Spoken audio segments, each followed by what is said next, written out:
আসসালামু আলাইকুম। Crown cement সকালের খবরে আমন্ত্রণ জানাচ্ছি আমি মোর্শেদ শোভন।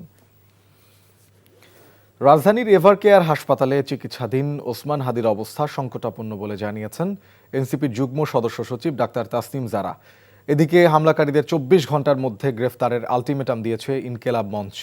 আর ডাকসু ভিপি সাদিক কায়েম বলেছেন, অন্তর্বর্তী সরকারের উদাসীনতার কারণে গণহত্যাকারীরা নতুন করে ষড়যন্ত্র করছে। ওসমান হাদিকে দেখতে গিয়ে গণমাধ্যমকে এসব কথা বলেন তারা। বিস্তারিত জুবায়ের প্রধানের রিপোর্টে। ঢাকা মেডিকেলে প্রায় ৫ ঘন্টার চিকিৎসা শেষে গুলিবিদ্ধ ওসমান হাদিকে বহন করা এই বিশেষায়িত অ্যাম্বুলেন্সের গন্তব্য এভারকেয়ার হাসপাতাল। উন্নত চিকিৎসার জন্য রাত ৮:৩০টার দিকে এভারকেয়ারে নেওয়া হয় ওসমান হাদিকে। তারপর থেকে এভারকেয়ারের সামনে বাড়তে থাকে তার সমর্থক, উৎসুক জনতা আর রাজনৈতিক নেতাকর্মীদের ভিড়। হামলার নিন্দা জানিয়ে বিক্ষোভ মিছিল করেন নর্থ সাউথ বিশ্ববিদ্যালয়ের শিক্ষার্থীরা। হাদিকে দেখতে এসে এনসিপির যুগ্ম সদস্য সচিব ডাক্তার তাসনিম জারা জানান, হাদির অবস্থা সংকটাপন্ন। হাসপাতালের সামনে ভিড় না করার আহ্বান জানান তিনি। কে এর পেছনে আছে, কে নির্দেশদাতা, এটা যাতে সরকার দ্রুততম সময়ে এটা সর্বসম্মুখে প্রকাশ করে বিচার নিশ্চিত করে, এটা করতেই হবে। এবং আমরা এর আগ পর্যন্ত এটা নিয়ে কথা বলা বন্ধ করব না, মাঠ ছাড়ব না। ডাকসু ভিপি সাদিক কায়েম জুলাইয়ের পক্ষের সবাইকে ঐক্যবদ্ধ থাকার আহ্বান জানিয়ে বলেন, অন্তর্বর্তী সরকারের উদাসীনতার কারণে গণহত্যাকারীরা নতুন করে ষড়যন্ত্র করছে। আর আলাদা সংবাদ সম্মেলনে ওসমান হাদির উপর হামলাকারীকে ২৪ ঘন্টার মধ্যে গ্রেফতারের আলটিমেটাম দেয় ইনকিলাব মঞ্চ। ওসমান হাদি শুধুমাত্র ঢাকা ৮ আসনের কোনো প্রার্থী নয়, তিনি পুরো বাংলাদেশের মানুষের। সুতরাং ওসমান হাদিকে ২৪ ঘন্টার মধ্যে যারা ওসমান হাদির বুকে গুলি চালিয়েছে তাদেরকে গ্রেফতার করতে হবে। এই জুলাই প্রজন্ম আমরা রক্ত দিতে শিখে গেছি, আমরা কাউকে ভয় পাই না। কেউ আমাদেরকে যদি ভয় দেখাতে চান, কেউ যদি আবার সন্ত্রাস কায়েম করতে চান, কেউ যদি এই ধরনের গুপ্ত হত্যা চালাতে চান, তাহলে বাংলাদেশে আপনাদের ঠিকানা হবে না। এ সময় হাদির উন্নত চিকিৎসার জন্য বিদেশে নেওয়ার অনুরোধও জানানো হয়েছে। হাদির উপর হামলার প্রতিবাদে শনিবারে শাহবাগে বিক্ষোভ কর্মসূচি ঘোষণা দিয়েছে ইনকিলাব মঞ্চ। রাতে এভারকেয়ারে ওসমান হাদিকে দেখতে যান বিএনপির ভারপ্রাপ্ত চেয়ারম্যান তারেক রহমানের স্ত্রী জুবাইদা রহমান। এ সময় তিনি হাদির চিকিৎসার খোঁজ খবর নেন এবং তার পরিবারের সদস্যদের সাথে কথা বলেন। জুবায়ের প্রধান, এনটিভি নিউজ, ঢাকা।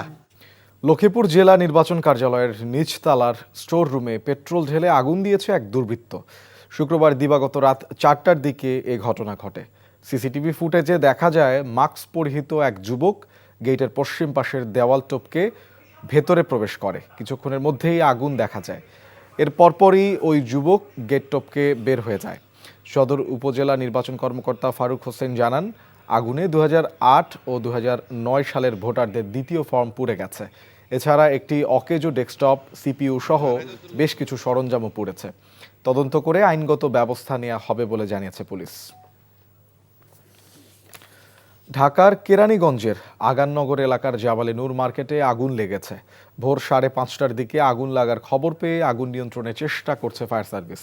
কেরানীগঞ্জ, সদরঘাট ও সিদ্দিকবাজার ফায়ার স্টেশনের ১২টি ইউনিট আগুন নিয়ন্ত্রণে আনতে কাজ করছে।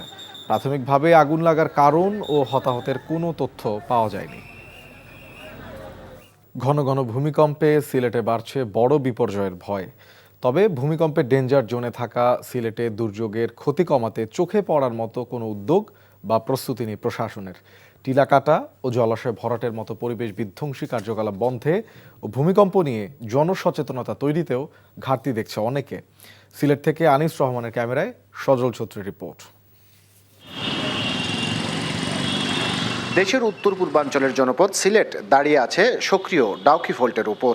গত ২ বছরে অন্তত ৭টি ভূমিকম্পের উৎপত্তি হয়েছে এই ফল্টে। এছাড়া বাংলাদেশের চারপাশে ভূমিকম্পের উৎপত্তিস্থল হিসেবে চিহ্নিত প্লেট বাউন্ডারি ২ ও ৩ সিলেটকে ফেলেছে ভূমিকম্পের রেড জোনে। সবশেষ ১১ ডিসেম্বর ভোর রাতে ৫ মিনিটের ব্যবধানে দুবার ভূকম্পন হয় সিলেটে।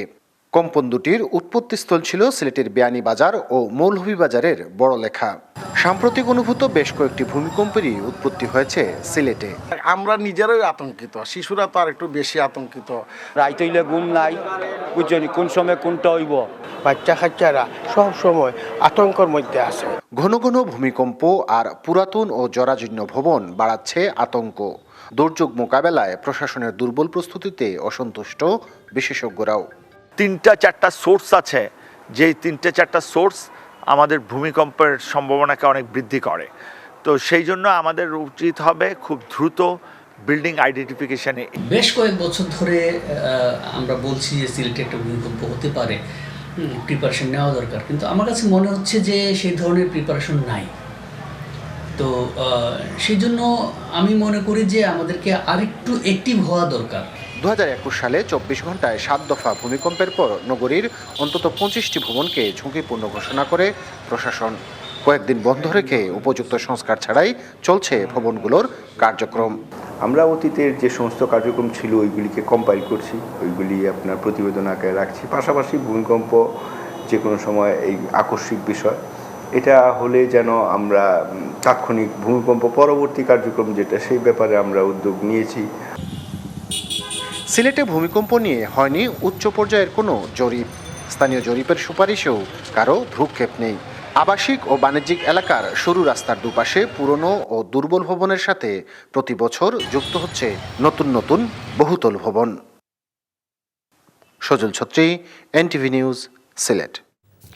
সকালের খবর এইটুকুই। এই খবরের ভিডিও সহ আপডেট জানতে ভিজিট করুন NTV অনলাইন www.ntvbd.com। এছাড়াও NTV জনপ্রিয় সব অনুষ্ঠান ও খবরের আপডেট জানতে ভিজিট করুন আমাদের ইউটিউব ও ভেরিফাইড ফেসবুক পেজে।